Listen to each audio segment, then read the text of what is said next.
morning, Acadiana. It's Wednesday, January 27th, 2021, and you're listening to Local News Live, a production of AOC Community Media in partnership with the Acadiana Advocate. Their team of journalists print the stories important to our community and state, and we are happy to read you some of those stories. You can hear Local News Live Monday through Friday from 9 a.m. to 10 a.m. on AOC 1, the AOC Community Media channel on YouTube, and on Cypress Street Radio at aocinc.org/csradio. You can find print versions of these stories and more at theadvocate.com. We couldn't bring you this community service without the generosity of our volunteer news readers. Today, we're lucky to be joined by Daniel Rayburn. Daniel, welcome to Local News Live. Thank you for having me. All right, I'm going to go listen to the news. I know we got a lot, so I'm going to listen on Cypress Street. Thanks again, Daniel. Absolutely. Good morning, Acadiana. It's my pleasure to be here with you once again, bringing you the news of the day. As we just stated, there is quite a few headlines to get to, so I think we're going to just jump right in with our first local headline, which reads, Our Lady of Lourdes names new leader. Illinois Hospital Chief Operating Officer to start February 22nd. And this is brought to us by Adam Daigle. Franciscan Missionaries of Our Lady Health System has named Kathleen Healy Collier as president of Our Lady of Lourdes, hospital's officials announced on Tuesday. Healy Collier, who will replace Brian Lee, will oversee the 328-bed Our Lady of Lourdes Regional Medical Center, Our Lady of Lourdes Women's and Children's Hospital, Our Lady of Lourdes Heart Hospital, Lourdes Physicians Groups, and other services at locations in Acadiana. She will start on February 22nd. She was recently Chief Operating Officer at Hospital Sisters Health System, St. John's Hospital, and St. John's Children's Hospitals in Springfield, Illinois. Quote, Kathy brings an exceptional track record of experience both in leading large acute care operations as well as developing strong physician relations in a very competitive market, Franciscan President and CEO Richard Vath said.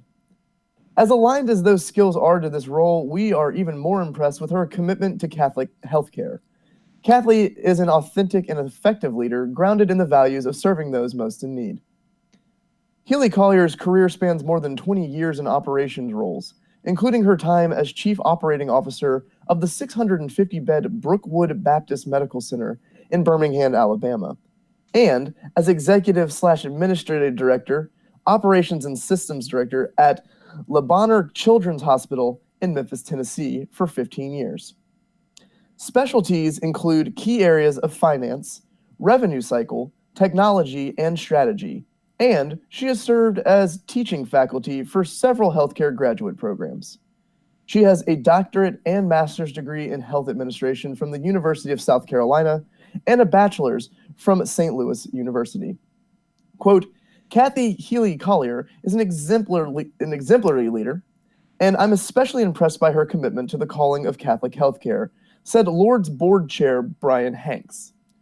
I am confident that our national search has brought us the best candidate, and that our physicians and team members will continue their outstanding performance under her guidance.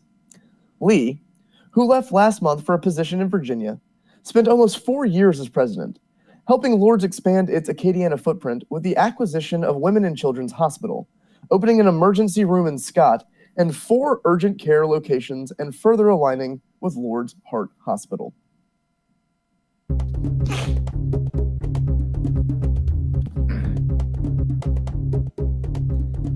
And now to our next headline, which reads, Tree Stops. Bus stop artwork reflects University of Louisiana at Lafayette's eco-conscious campus.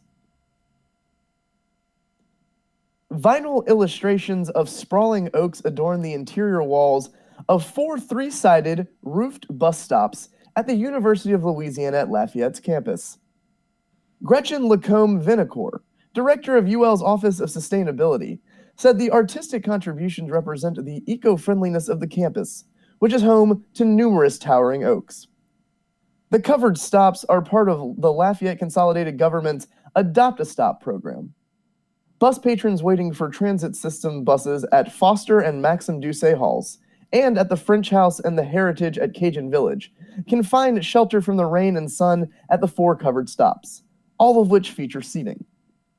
UL graphic designer Maria Scanlon a 2018 graduate, designed the bus stop Oaks. Pixis Digital Printing transferred her designs on to translucent vinyl.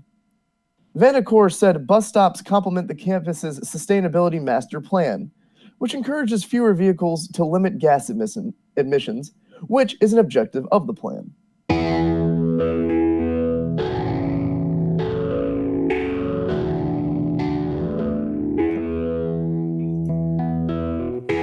And now, a look into some crime news. Our first headline from the Crime Blotter reads, Records. District Attorney requests investigation into Crowley ex-officer. The 15th Judicial District Attorney's Office requested an investigation of the Crowley Police Department in connection with a former officer who was booked earlier this month on battery and malfeasance in office in an incident involving a person in her custody, reported by KATC TV. According to the records obtained by KATC, the district attorney made a complaint on September 17th to request an investigation into possible criminal misconduct within the police department. Acadia Parish Sheriff's records show that Ashley McElroy, 27, was booked on January 18th on counts of second-degree battery and malfeasance.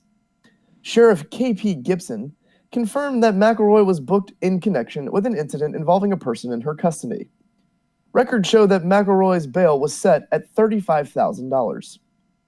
Crowley Police Chief Jimmy Broussard told KATC that McElroy was put on administrative leave after the incident came to light in April, and she resigned sometime after that.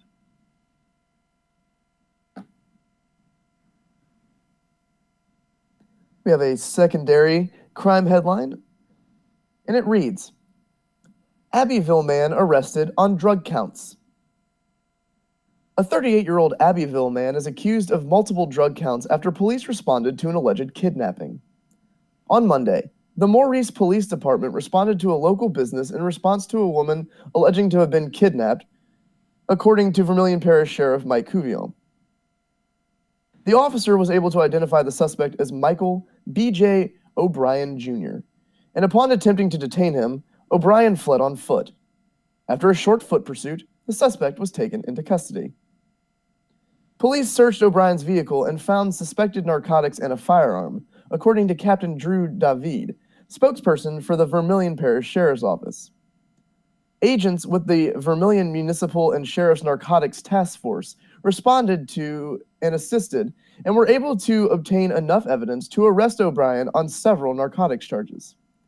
The Lafayette Parish Sheriff's Office has applied for a warrant of arrest for O'Brien on a charge of simple kidnapping, according to a spokesperson for the office.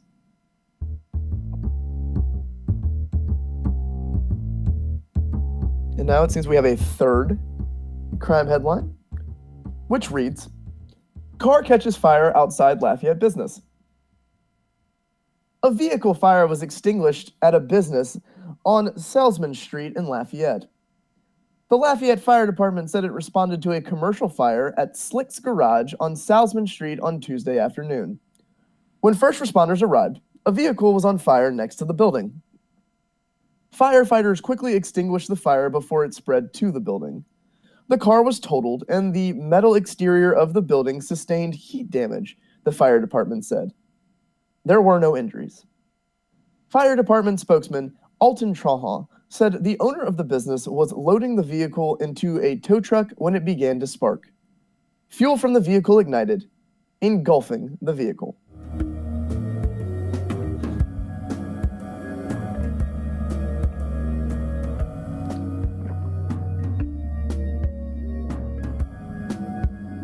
And now, we will look at our next local headline, which reads, Burger Smith revives King Cake Burger for Mardi Gras season. And this is brought to us by Megan Wyatt. During a season of uncertainty, one thing is still clear. It won't be hard to find ways to celebrate the fat part of Mardi Gras. One way to do that is with Burger Smith's King Cake Burger, which is returning to all 6 Louisiana locations of the restaurant next month.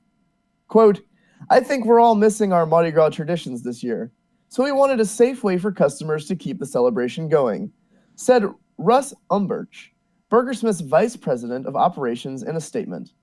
Quote, "That's why we're excited to bring back the Mardi Gras Mambo Burger." The Mardi Gras Mambo Burger made its pre-pandemic debut at BurgerSmith during last year's Carnival season. The limited release quickly sold out at all restaurant locations. The sandwich features BurgerSmith's signature beef patty, melted cheddar and crispy bacon between two slices of cinnamon king cake from Calandro's Supermarket of Baton Rouge. It's topped with icing, sprinkles, and a plastic baby. The burger is the brainchild of Jay Ducott, a Food Network star and Baton Rouge personality, and his radio show co-host, Charles Chuck P. Pierce. Quote, "It's no secret that I love bold flavors, so combining two of our favorites, king cake and burgers, was a no-brainer," he said in a statement.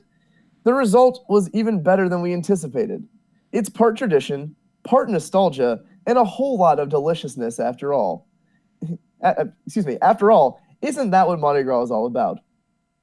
The Mardi Gras Mambo Burger will be available for dine-in and takeout from February 1st through Mardi Gras Day at all 6 BurgerSmith locations in the Lafayette and Baton Rouge areas.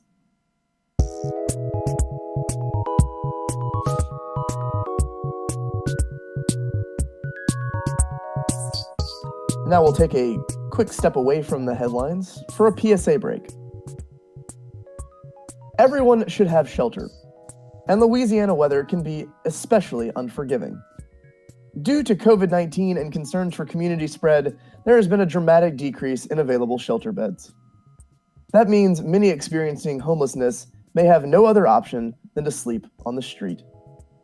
Throughout this pandemic, Acadiana Regional Coalition on Homelessness and Housing has been able to utilize local hotel and motel rooms as a temporary housing solution. From there, case managers help our fellow Acadians transition to permanent housing. Arch is very proud of their success in keeping those they serve safe from COVID-19 and on their way to long-term stability. However, the number of our homeless is growing, and Arch needs your help to get our neighbors out of the cold and into warm, safe housing. Can you help today? If so, please go to archacadiana.org.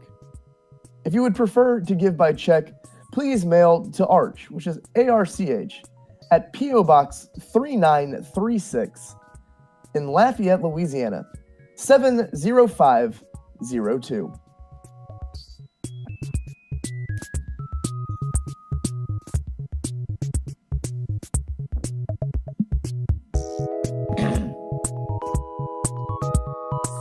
And now we will step back to our headlines, moving out of the Acadiana and into the state. Our first state headline reads, "Oil and gas lease moratorium could hit Louisiana economy. Energy experts say already struggling industry could suffer long-ranging effects from move." And this is written by Timothy Boone.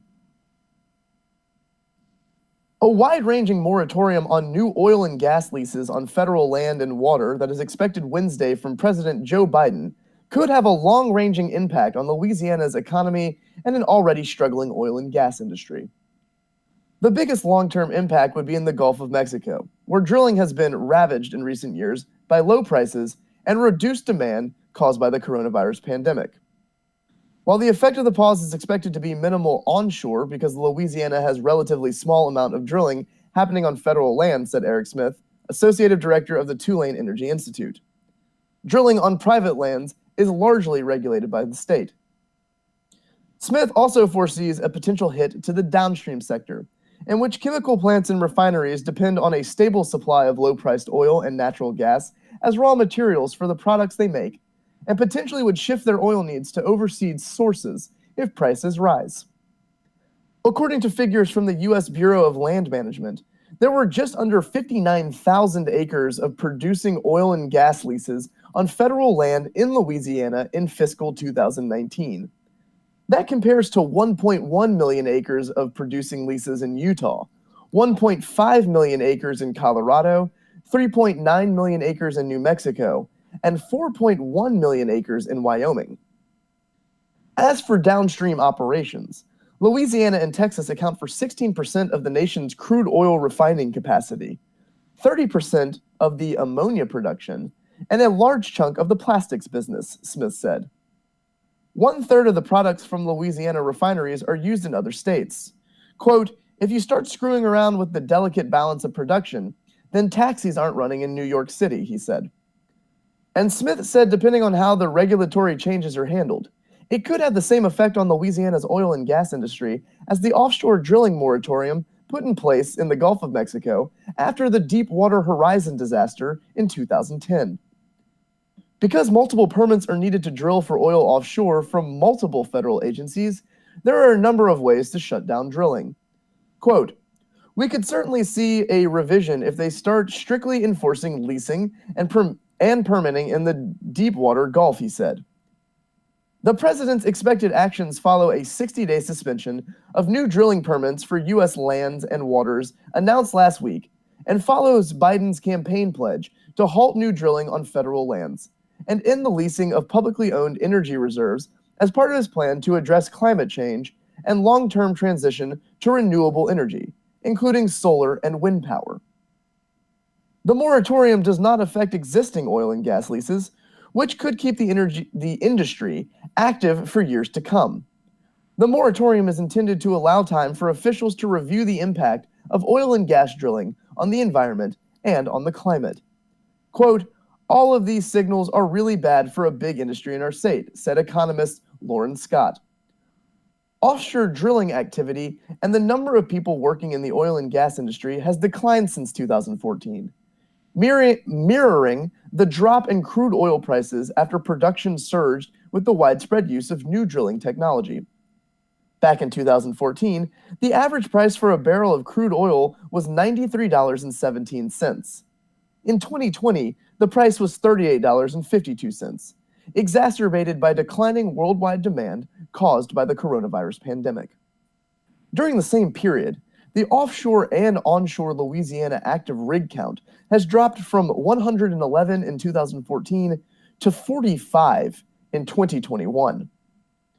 The state has already lost more than 10,000 oil and gas jobs as a result of the pandemic, said David Dismukes, Executive Director and Director of Policy Analysis at the LSU Center for Energy Studies.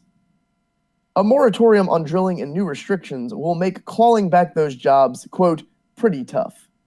This makes a recovery very difficult, he said. He would not speculate on how many jobs could be affected. Even though the moves are expected to primarily impact oil and gas activity in the West, Dismuke says a number of Louisiana workers will be affected. Quote, oil and gas workers are pretty mobile, he said. They work 2 weeks on, 2 weeks off in West Texas and New Mexico.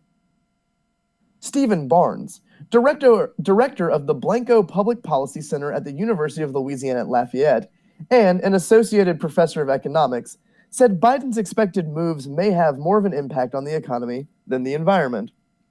Quote, this will be devastating to the oil and gas extraction industry, he said.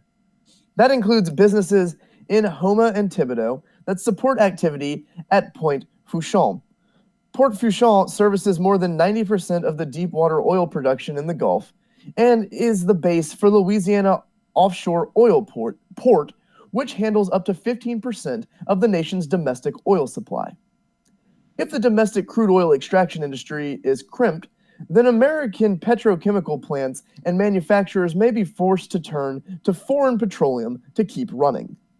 Quote, this may not have the effect of reducing consumption, he said.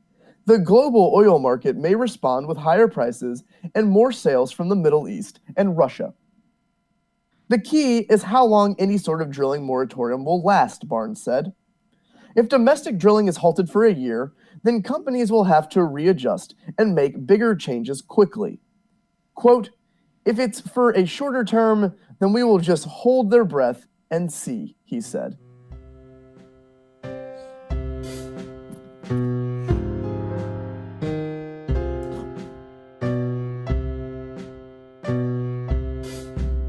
And now to our next headline, which reads, for some, coronavirus diagnosis comes with anxiety and depression. Study finds that 1 in 5 found to have mental illness 14 to 90 days after contracting virus. A few weeks after Mardi Gras in New Orleans, James Lambert developed symptoms that Louisianians would soon learn are signs of COVID-19. A persistent cough, a fever, and extreme exhaustion. Quote, "I thought it would be a Mardi Gras flu, so I went home and popped some emergency," Lambert, 30, said. 2 days later, quote, "I woke up and went completely downhill." By early April, Lambert was feeling better, but multiple issues have plagued him to this day as a result of his coronavirus infection. He uses an inhaler due to inflamed lungs. He still can't taste cheese, and perhaps surprisingly, he was recently diagnosed with anxiety and treated for depression. Indeed, researchers are finding that mental illnesses such as depression, anxiety, and insomnia are popping up in COVID-19 patients weeks and even months after starting treatment for the viral disease. Some of these patients had no history of psychiatric disorder before the pandemic. A study published in November in The Lancet suggests that almost 1 in 5 of its more than 62,000 coronavirus patients were diagnosed with a mental illness within 90 days of treatment. Anxiety, insomnia, and dementia were more common in the patients. Tulane University researcher Greg Bix said psychiatric disorders are just some of the symptoms that specialists at the university's COVID-19 biobank and library were seeing in their, quote, long-haul patients, those still exhibiting health concerns weeks to months after they are treated for the coronavirus. Quote, "This is happening in real time," said Bix, director of both the COVID-19 biobank and Tulane's Clinical Neuroscience Research Center. Quote, "We were hit hard very early in the pandemic, and now we're seeing more of these complaints." Bix and his team haven't yet determined whether COVID-19 directly causes psychiatric issues, but they are seeing the same diagnoses crop up in some of the dozens of patients they've evaluated. These include fatigue, brain fog, and difficulty concentrating.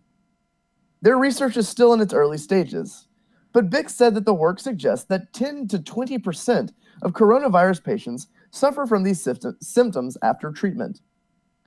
More alarming to Bix is the symptoms of memory loss and concentration issues that were spotted even in younger adults, ones in their 20s and 30s who were forgetting their spouse's names or couldn't get through an email. These are problems Lambert has faced and has reported to his doctors at Ochsner Health Systems. Quote, "My memory wasn't really affected until just recently," Lambert said in an interview in December.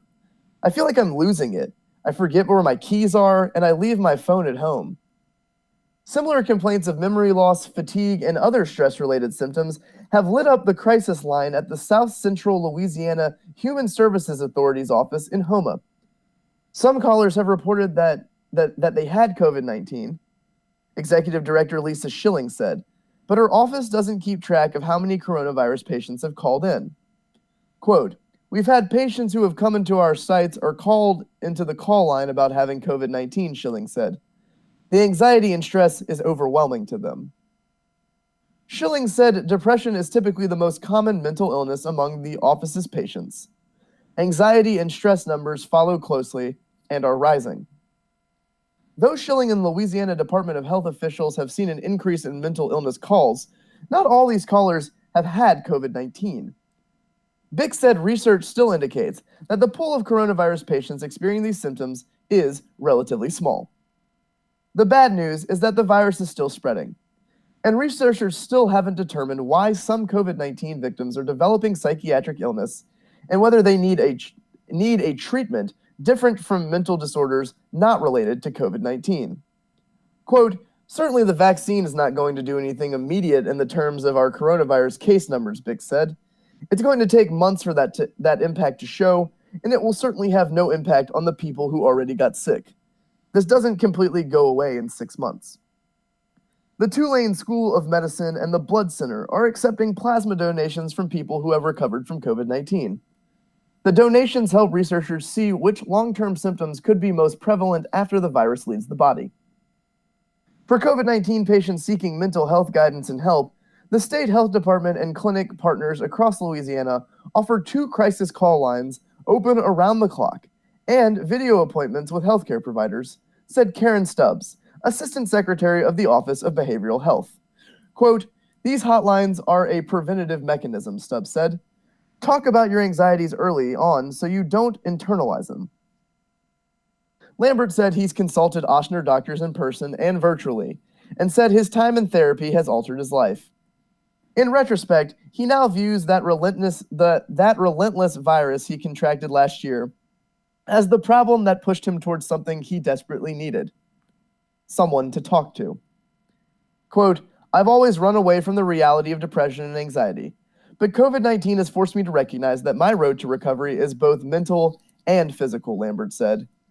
"You can't have one without the other." And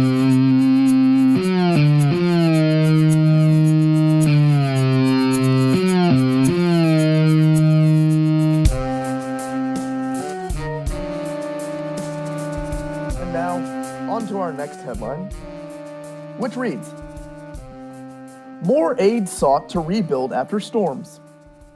Governor seeking $3 billion in federal funds for Calcasieu Parish." And this is written by Ken Stickney.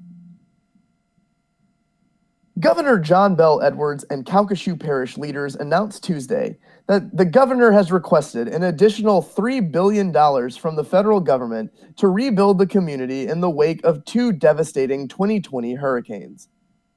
Edwards said that although the parish had received aid and has restarted to rebuild after Laura, which struck on August 27th, and Delta, which followed on October 9th, challenges remain that demand additional federal assistance. He said he made his request to the Biden administration last week. Quote, "The assistance we have received has been substantial but not enough," Edwards said.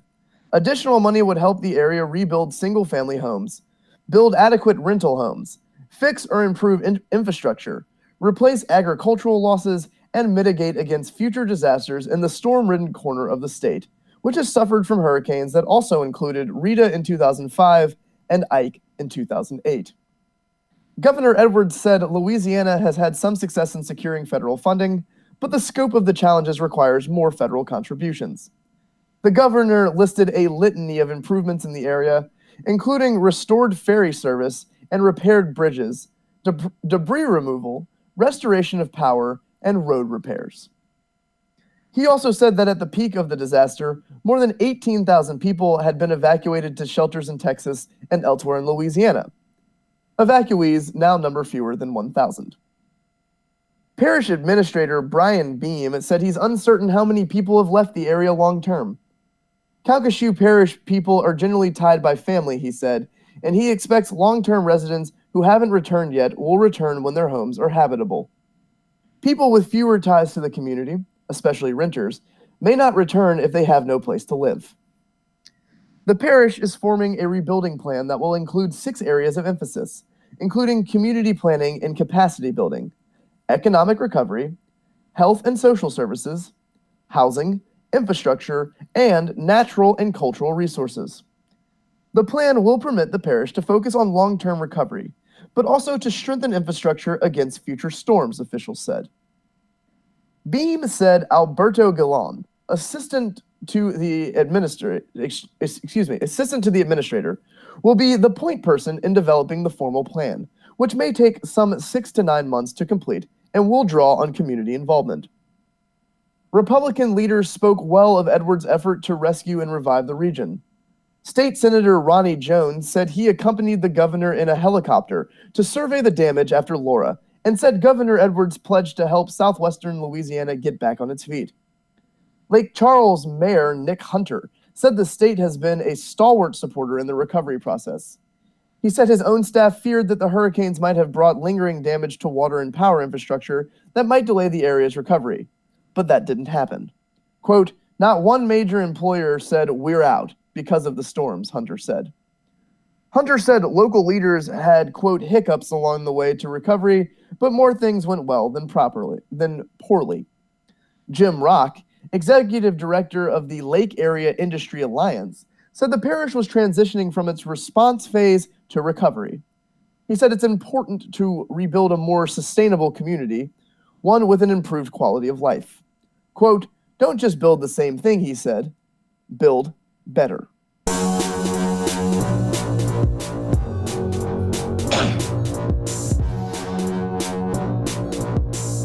And now, we will take a step away from today's headlines to look at our Today in History, followed by our daily horoscope. Our Today in History, as usual, is brought to us by the Associated Press. Today is Wednesday, January 27th, the 27th day of 2021. There are 338 days left in the year. Today's highlight in history is, on January 27th, 1756, composer Wolfgang Amadeus Mozart was born in Salzburg, Austria. Also on this date, in 1880, Thomas Edison received a patent for his first electric incandescent lamp. In 1944, during World War II, the Soviet Union announced the complete end of the deadly German siege of Leningrad, which had lasted for more than 2 years. In 1945, during World War II, Soviet troops liberated the Nazi concentration camps Auschwitz and Birkenau in Poland. In 1967, astronauts Virgil I. Gus Grissom and Edward H. White and Roger B. Chaffee died in a flash fire during a test aboard their Apollo spacecraft. In 1972, Queen of Gospel Malia Jackson, 60, died in Evergreen Park, Illinois. In 1973, the Vietnam Peace Accords were signed in Paris. In 1981, President Ronald Reagan and his wife Nancy greeted the 52 former American hostages released by Iran at the White House. In 1984, singer Michael Jackson suffered serious burns to his scalp when pyrotechnics set his hair on fire during the filming of a Pepsi-Cola TV commercial at the Shrine Auditorium in Los Angeles. In 1998, First Lady Hillary Clinton on NBC's Today Show charged the sexual misconduct allegations against her husband, President Bill Clinton, were the work of a, quote, vast right-wing conspiracy. And in 2010, Apple CEO Steve Jobs unveiled the iPad tablet computer during a presentation in San Francisco. 10 years ago today, tens of thousands of Yemenis demanded their president step down. Taking inspiration from the Tanzanian revolt, they vowed to continue until their U.S.-backed government fell. Homeland Security Secretary Janet Napolitano announced that color-coded terrorist alerts would be phased out by late April 2011. 5 years ago today, the Ferguson, Missouri Police Department agreed to overhaul its policies, training, and practices as part of a sweeping deal with the Justice Department following the 2014 fatal police shooting of 18-year-old Michael Brown. 1 year ago today, China confirmed more than 2,700 cases of the new coronavirus, with more than 80 deaths in that country. Authorities postponed the end of the Lunar New Year holiday to keep the public at home. U.S. health officials said they believe the risk to Americans remained low and that they had no evidence that the new virus was spreading in the United States. They advised Americans to avoid non-essential travel to any part of China. Stocks fell for a fifth straight day as investors worried that the virus outbreak could hurt the global economy.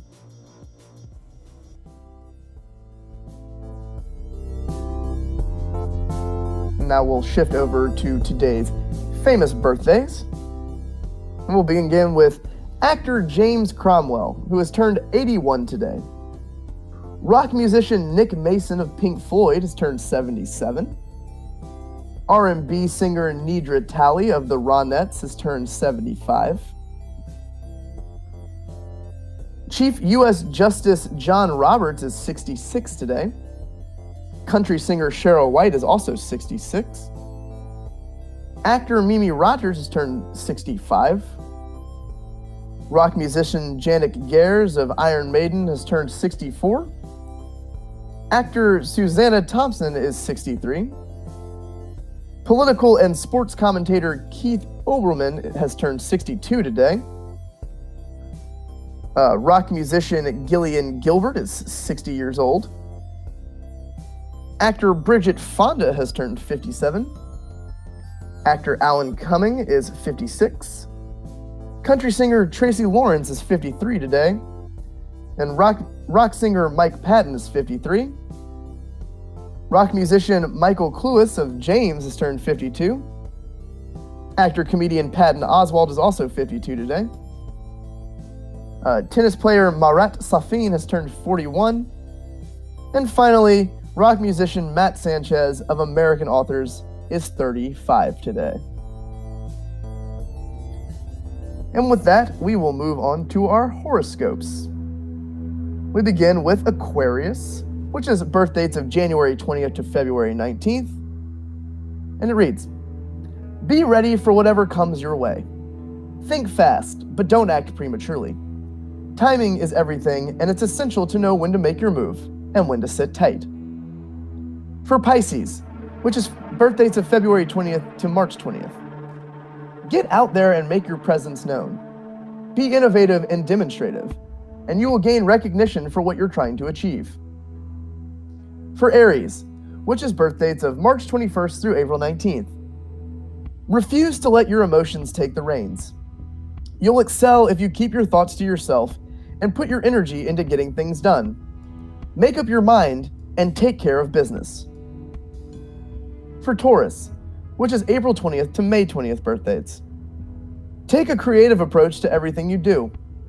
Care and diplomacy will be needed when addressing prickly issues. Full disclosure will help you settle matters once and for all. To Geminis, which is birth dates of May 21st to June 20th. Take care of matters concerning your health, finances, and government institutions. The less you leave unfinished, the easier it'll be to move on to something new and exciting. For Cancers, which is birth dates of June 21st to July 22nd, share your thoughts and feelings, and you'll find out exactly where you stand. A partnership will encourage you to use your imagination more when looking for solutions. Romance is on the rise. To Leo, which is birth dates of July 23rd to August 22nd. Walk away from explosive situations. Arguing will not benefit you. It will add to your uncertainty. Control your emotions when dealing with important relationships. Play it safe. To Virgo, which is August 23rd to September 22nd birth dates. Spend time with people who bring out the best in you, and you will bring out a positive change that will benefit everyone. Share your feelings with a loved one. For Libra, which is birth dates of September 23rd to October 23rd. Proceed with caution. Situations will get blown out of proportion if you aren't careful. Take a look at your budget before you share your plans. Intelligence and charm will pay off. For Scorpio, which is October 24th through November 22nd birth dates, make positive domestic or lifestyle changes. Following your heart or living your dream is possible if you put in the time and effort to make it happen. Stop procrastinating. To Sagittarius, which is November 23rd to December 21st birth dates, stop overspending. Put a budget in place based on your priorities. Refuse to give in to someone eager to use your hard-earned cash for their comfort. You can't buy love. And finally, for our Capricorns, which is December 22nd to January 19th birth dates. Draw on your charm, finesse, and mindfulness, and you will ward off someone looking for a fight. Take the initiative and go above and beyond the call of duty to keep the peace.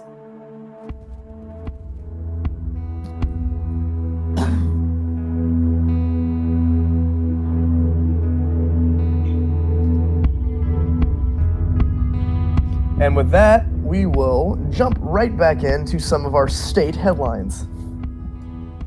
Our next reads, LSU okays African American Studies Department. This is written by Will Sintel. 2 decades after it was recommended, LSU is launching a department devoted to African and African American studies. The measure breezed through the LSU Board of Supervisors earlier this month, elevating the African and African American Studies program to a full-fledged department. Quote, "It is a wonderful time and an appropriate time for African American Studies to become a department. Stephen Finley, director of the program, told the board. LSU would be the first public college or university in Louisiana to create such a department. Only Tulane University, a private school, has one today. The plan next faces review from the State Board of Regents, which oversees all higher education institutions. Meanwhile, a controversial proposal to require future LSU students to take a course on African American contributions to Louisiana and the rest of America in order to graduate was withdrawn Monday night at the LSU Faculty Senate. Sponsors said that their effort got bogged down in details when the issue cried out for a focus on, quote, anti-blackness at LSU and elsewhere. The course edition was backed by the LSU provost and systems president. Critics said last month the proposed class amounted to, quote, left-wing radicalism. The action on the new department follows a long and tortured path that began in the 1970s, when Black students repeatedly urged the courses on African American history and culture be added to LSU's curriculum. The African and African American Studies program was launched in 1994, with a focus on the study of Black people in the United States and worldwide.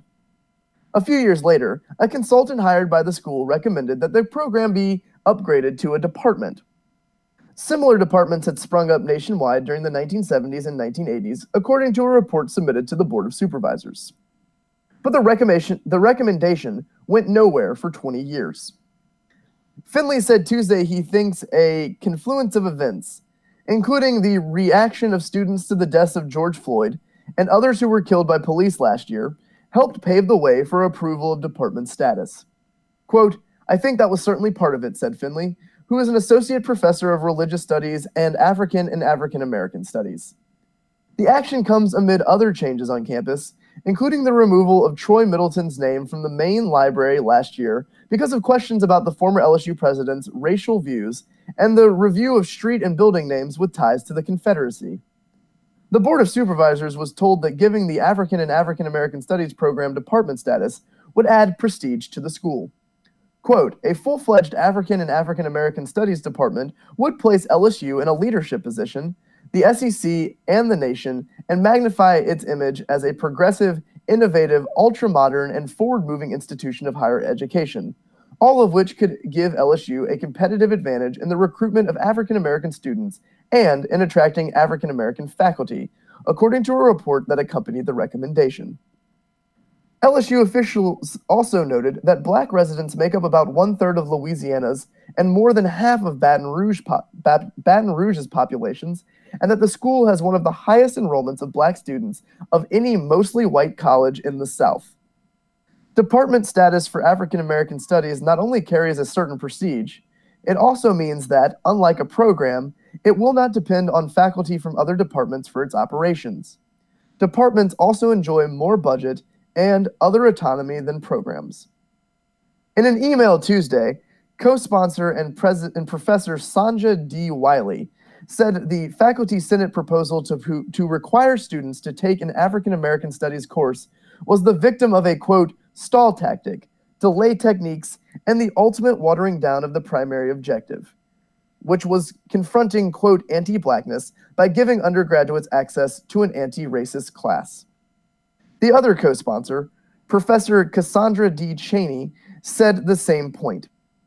In an email, Cheney said the Faculty Senate wanted to create subgroups to discuss the issue. Quote, the creators of the resolution perceive the establishment of these various subgroups as time-intensive and unnecessary efforts that would lead nowhere, she said. The African and African American Studies 2000 course was described as offering, quote, dimensions of African and African American thought and practice in contemporary and historical perspectives. Quote, we don't need to rewrite the history books. We simply need to add some truth to them, Wiley said last month. Backer said it was supported by the Black Student Athletic Association, the African and African American Studies program, and the LSU Diversity Roadmap Diversity Curriculum Committee.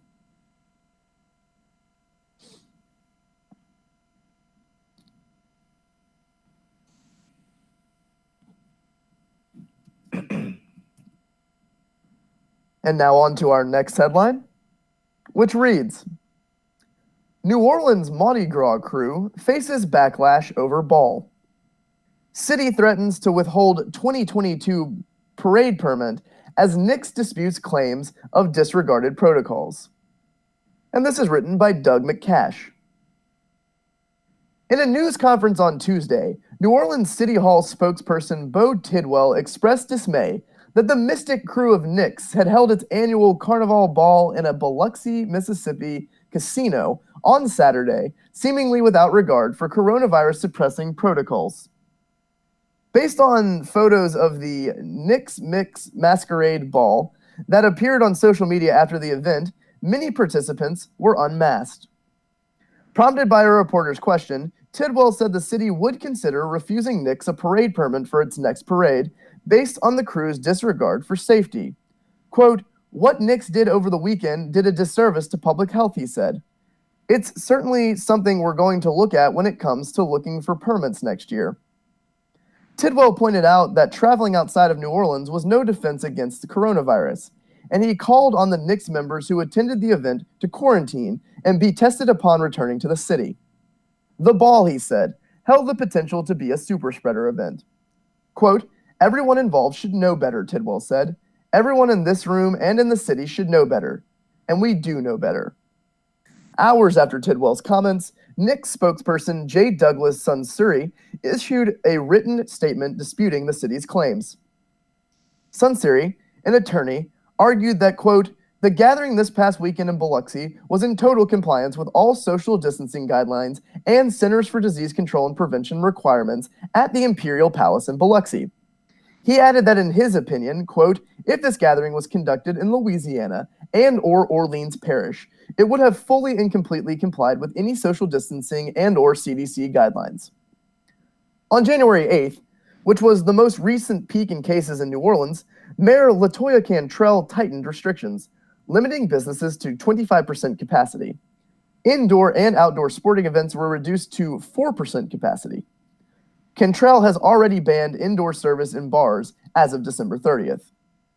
Sunsuri said that there were 42 people in attendance at the ball and that only 2 of those were residents of New Orleans. Quote, "Most of the members who attended the gathering reside outside the state of Louisiana," he wrote. The crew has not received, quote, "an inquiry from an official of Orleans Parish government to ascertain the truth," Sunsuri said. On Tuesday evening, a City Hall representative had no comment on Sunsuri's assertions. Kim Goetz, the director of marketing for the Imperial Casino in Biloxi, said that, quote, "Safety protocols were strictly followed during this event, including capacity limits, social distancing between tables, and signage noting that face coverings were to be worn at all times." Quote, "At Imperial Palace, we are committed to protecting the health and safety of our team members, our guests, and our community," she said. The crew's 2021 ball was only the most recent episode in a sting of controversies focused on the Mystic crew of Knicks and its founder, Julie Lee. In late May, in the wake of the death of George Floyd at the hands of Minneapolis police, Lee issued a social media post on behalf of the crew that featured a photo of a black child caressing the face of a white child under the slogan, quote, hashtag All Lives Matter, our souls are all the same color. The post provoked outrage among crew members who felt it insensitively dismissed the Black Lives Matter movement. Lee, a former police officer, apologized, claiming ignorance of the implications of her use of the term All Lives Matter. But she did not publicly ally the crew with the Black Lives Matter movement, as many members wished. Knicks sisters, as members are known, staged a protest calling for Lee to resign, but she refused. Founded in 2012, the 3,500-member, all-female Mystic crew of Knicks was arguably the largest and one of the most diverse parading organizations in New Orleans. But a mass exodus of most officers and members in June left its future in doubt, with many former parade riders forming new parading organizations, and several suing Knicks for the return of their dues.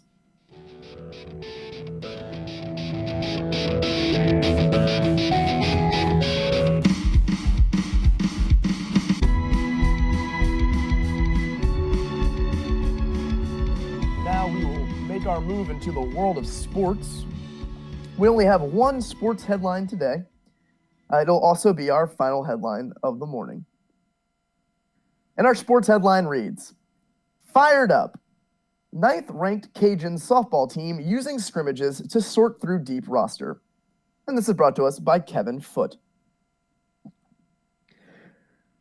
UL softball coach Gary Glasgow has been shy during the offseason, telling anyone who will listen how high his hopes are for the 2021 season. Apparently, someone was listening.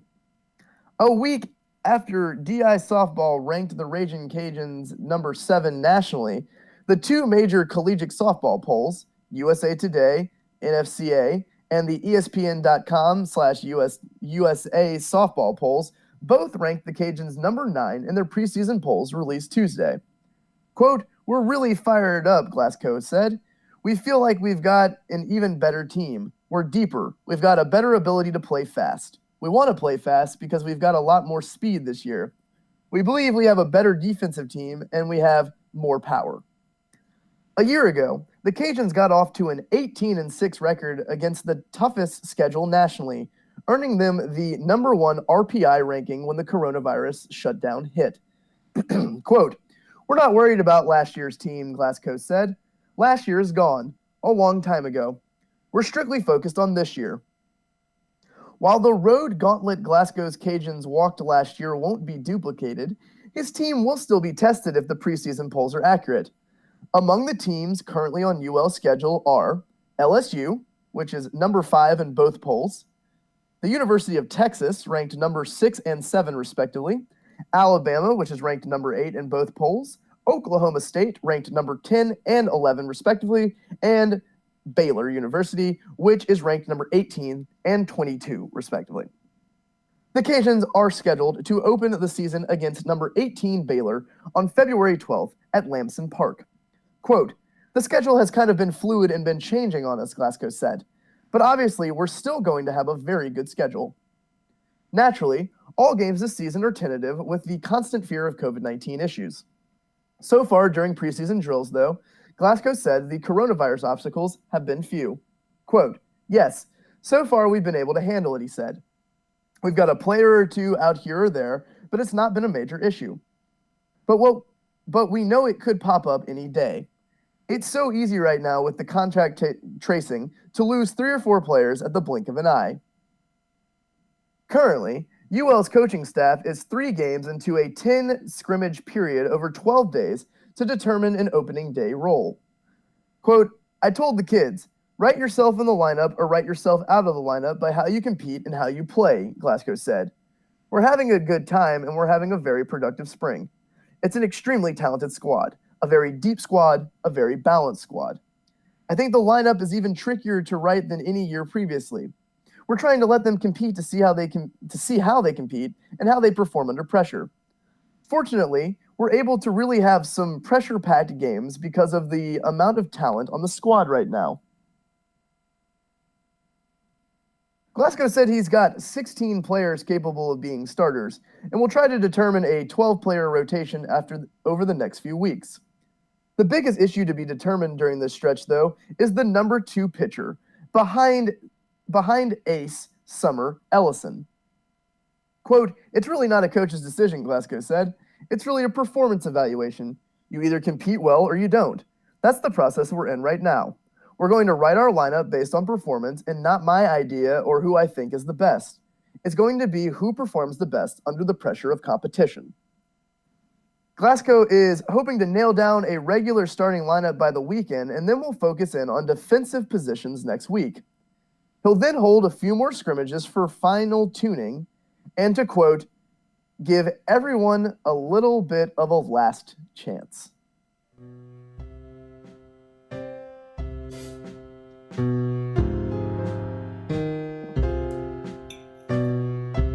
And with that, we will take a look at our funerals in the area,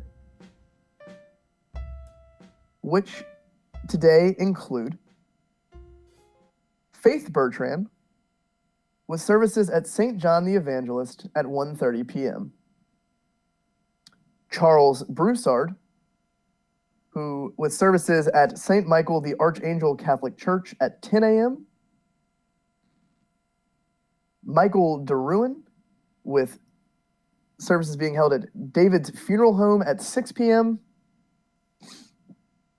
Joanne Aber, with services at David's Funeral Chapel at 11 a.m. And then finally, Felipe Vartro, with service at Fountain Memorial Funeral Home in Lafayette at 1 p.m.